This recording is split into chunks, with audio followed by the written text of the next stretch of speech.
You ever felt like you're fighting with something you can't even explain? Like there's a silent struggle happening deep inside your soul, late at night, when no one sees your tears? Well, Jacob did. And he wrestled, not with a man, but with an angel.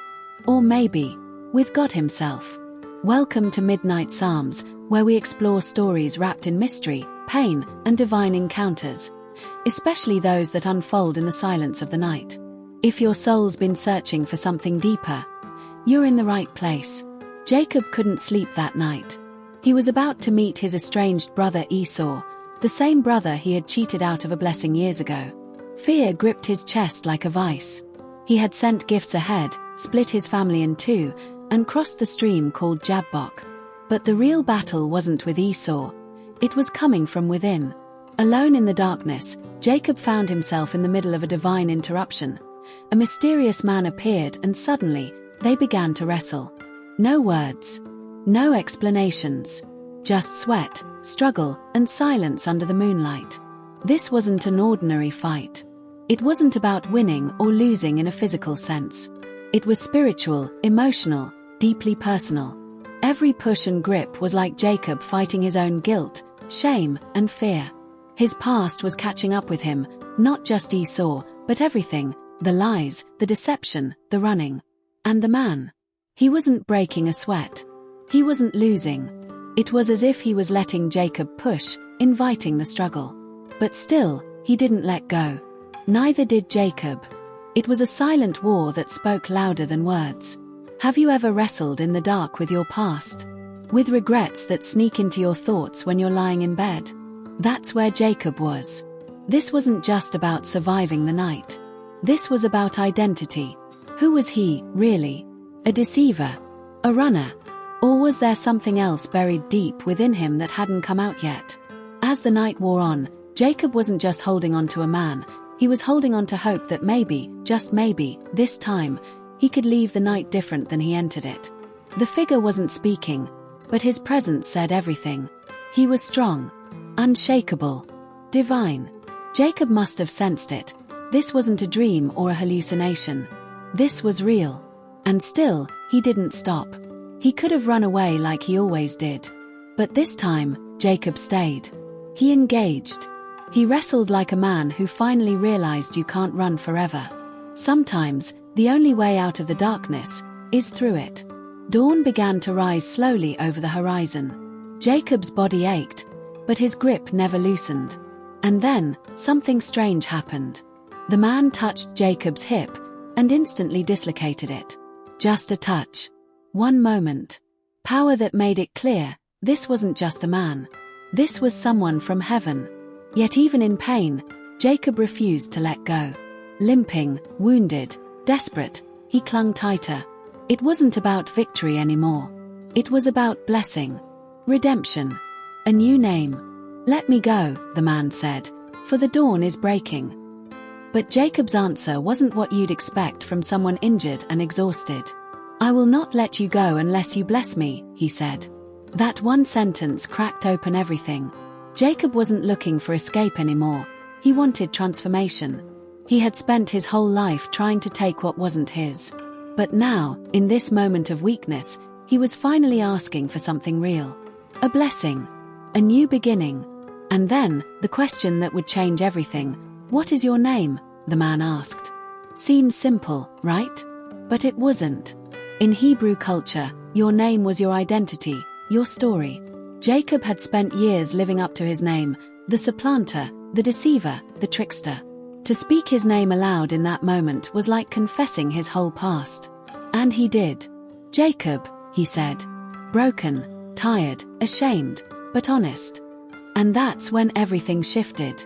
The man, who we now know was no mere man, responded not with judgment, but with a new name, Israel. Because you have struggled with God and with men and have overcome. This wasn't just a name change. It was a soul change. God was saying, you're not who you were. You're no longer defined by deception. You are someone who wrestled with me and refused to let go. That was the true victory. Not overpowering God, but clinging to him despite the pain. Jacob limped away from that encounter, but he wasn't the same man. He had a wound, but also a blessing. He had a limp, but also a new name.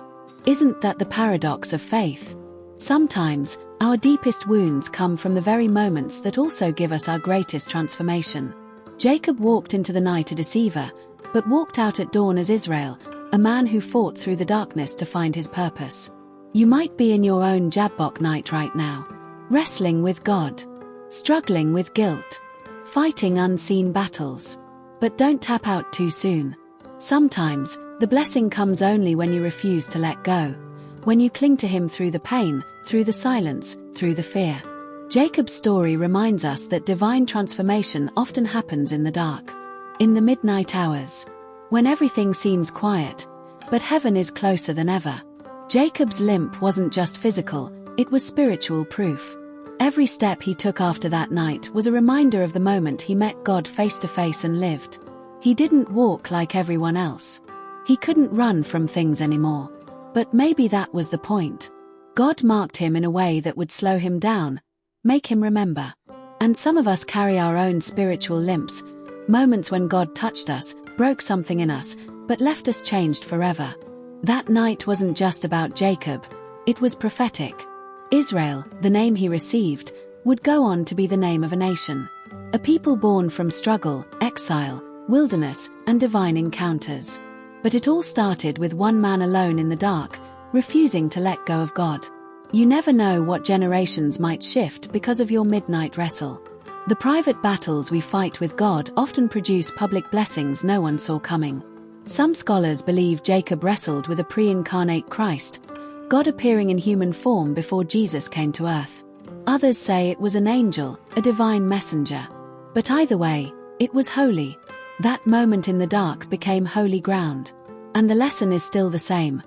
God sometimes meets us in the most unexpected places, not with lightning or fire, but in struggle, in the wrestle, in the night. Jacob didn't get his answers that night. He didn't get an easy fix. What he got was better. He got identity. He got presence. He got a blessing. And sometimes, that's exactly what we need. Not clarity, not certainty, but to know that even in our darkest moments, God is willing to come close enough to wrestle with us. Not to destroy us, but to redefine us. God isn't afraid of our questions. He's not offended by our fight. In fact, He welcomes it. Wrestling with God isn't about rebellion. It's about relationship. It's a kind of sacred intimacy. Jacob didn't just want to believe in God, he wanted to hold Him, to touch Him, to be marked by Him. And maybe that's what God's waiting for in us too. Not perfect people with polished prayers, but desperate souls who won't let go until something changes, until something inside of us breaks and heals. There's something powerful about the fact that Jacob was alone. No audience, no crowd, no applause, just him and God. Because the most transformational moments often happen in solitude. Not on the stage, but in the quiet. When it's just you, your fears, your failures, and God. That's where names are changed. That's where purpose is found.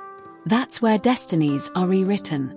Sometimes we pray for peace, but God sends a wrestle. We ask for comfort, and He allows a breaking. Not because He's cruel, but because He's after something deeper. He's not trying to destroy us, He's trying to deliver us. The pain we feel in the wrestle is often the evidence that something sacred is happening, that something old is dying, and something new is being born. Jacob didn't just survive the night, he emerged blessed, marked, changed. And that's what God offers us too. He's not just the God of mountaintops and miracles. He's the God of midnight struggles and unanswered questions. He's the God who steps into your Jabbok moment and says, "Wrestle with me. Stay with me. Let me change your name." That's what grace looks like in the dark. Maybe you've been wrestling for a while. Maybe the silence feels deafening and the pain feels pointless. But Jacob's story reminds us, God is not far from those who struggle. In fact, He may be closer than ever. The dawn is coming. And when it does, you won't be the same. You'll walk differently, think differently, love differently. Because once you've wrestled with God, you can't go back to who you were. So tonight, if you find yourself in a place of tension, pain, or confusion, don't let go. Cry if you have to. Limp if you must. But cling to Him. Because the blessing is on the other side of the wrestle. The name change is coming. And like Jacob, you'll discover that what felt like breaking was actually becoming. This is Midnight Psalms, where the night speaks and God still meets us in the wrestle.